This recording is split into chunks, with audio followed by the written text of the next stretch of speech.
అందరికీ నమస్కారం అండి. ఉదయం నుంచి పృథ్వీరాజ్ అరెస్టు, పృథ్వీరాజ్ని కోర్టులో లొంగిపోమన్నారు, పృథ్వీరాజ్ని తీసుకెళ్లి ప్రశ్నిస్తున్నారు. పృథ్వీరాజ్ అలాంటోడు, పృథ్వీరాజ్ ఎలాంటోడు అంటున్నారు. అందరికీ ఒక విషయం చెప్పాలి. మొదటి భార్యకి భరణం ఇవ్వలేదు. భరణం గురించి దగ్గర ఒక 3-4 ఏళ్ల నుంచి భరణం ఎరియర్స్ ఉన్నాయి. ప్రతి నెల 10వ తారీఖున కట్టాలి, కట్టట్లేదు. అందువల్లే కోర్టు ఇష్యూ చేసింది అరెస్ట్ వారెంట్ అని చెప్పారు.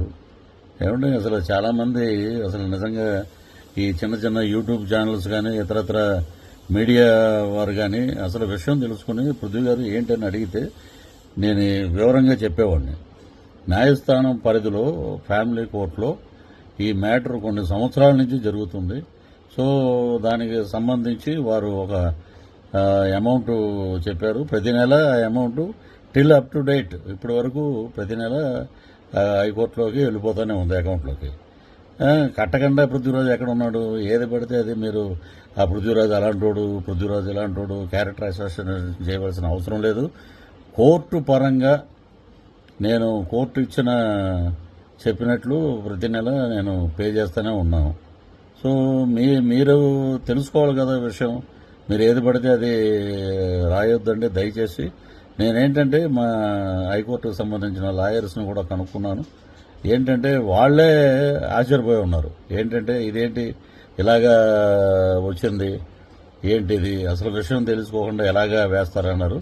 నేను చట్టపరంగా ఏదైతే యూట్యూబ్ ఛానల్స్ ఎక్కడైతే నా గురించి ఎవరైతే ప్రస్తావించారో వారందరి మీద చట్టపరమైన చర్యలు తీసుకుంటున్నాం కూడా. మా లాయర్లతో సంప్రదిస్తున్నాం.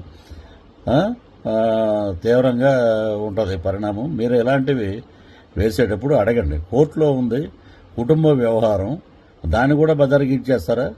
అక్కడ కట్టవలసిన భరణం ఎంత ఉంది, దానికి ప్రతి నెల ఎంత కట్టాలి అనే కోర్టులు కూడా మీరేనా?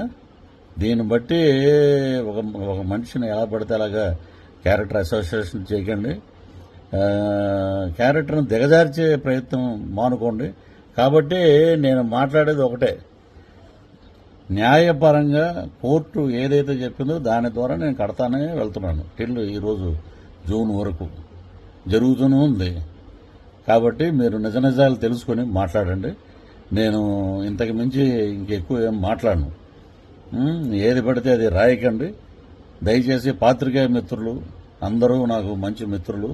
నన్ను అడిగితే నేను చెప్పేవాడిని ఏంటనేది. కాబట్టి మీ అందరికీ మరొకసారి నమస్కారాలు తెలియజేస్తూ, కోర్టు పరంగా అన్నీ జరుగుతున్నాయి కాబట్టి లేటెస్ట్ నేను ఎవరి మీద చర్యలు తీసుకోవాలో మా లాయర్లతో మాట్లాడి వారి పేర్లన్నీ నేను వివరిస్తాను. Thank you.